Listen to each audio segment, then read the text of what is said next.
حضرت موسیٰ علیہ السلام نے اللہ کی بارگاہ میں ایک دفعہ عرض کی، مالک میں تیرا شکریہ کیسے ادا کروں؟ میں تیری کوئی چھوٹی بظاہر نعمت بھی دیکھتا ہوں تو سوچتا ہوں ساری عمر بھی عبادت کروں تو اس نعمت کا بھی شکر ادا نہیں ہوتا۔ وہ جو ان کے دل کی گہرائیوں میں بات ہے وہ اپنے جذبات کا اظہار کر رہے ہیں۔ حضرت موسیٰ کلیم عرض کرتے، مالک میں تیری چھوٹی نعمت بھی کبھی دیکھتا ہوں نا تو سوچتا ہوں ساری عمر بھی اس کے لیے عبادت کروں، جھکا رہوں سجدے میں، تو اس نعمت کا شکر ادا نہیں ہو سکتا تو ساری نعمتوں کا کیسے کروں؟ تو جب یہ جملہ کہا نا حضرت موسیٰ نے تو رب کریم نے فرمایا، اے کلیم اب آپ نے میرا شکر ادا کیا ہے۔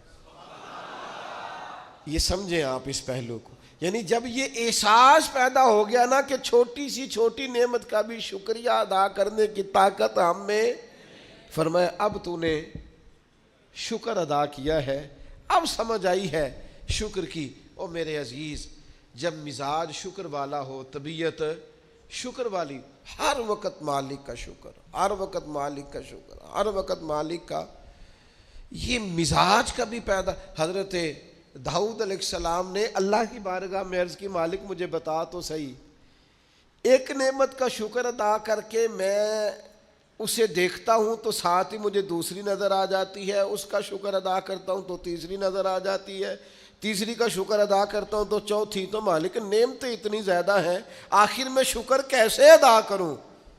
تو رب کریم نے فرمایا، اے داؤد آپ تو اپنے رب کی معرفت پانے لگ گئے ہیں، کو تو معرفت ہونے لگ گئی ہے، معرفت الہی پا گئے آپ نعمتیں گنے، زندگی میں گنو، آنکھ کی نعمت گنو، کان کی نعمت گنو، سمجھ کی نعمت گنو، آپ چلنے کی، چھونے کی، پکڑنے کی، سمجھنے کی نعمت شمار کرو، گنو۔ اللہ نے ماں باپ دیے، بہن بھائی دیے، اچھے استاد دیے، مشائخ دیے، گنو۔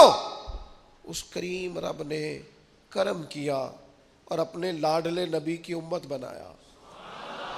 گنو، شمار کرو، اس نے کرم کیا، اور ایک وقت ایسا بھی آیا کہ اس نے بیت اللہ کے سامنے لا کھڑا کیا۔ ایک وقت ایسا بھی آیا کہ گنبد خضرا کے سامنے کھڑے ہو کے درود و سلام بھی پڑھا۔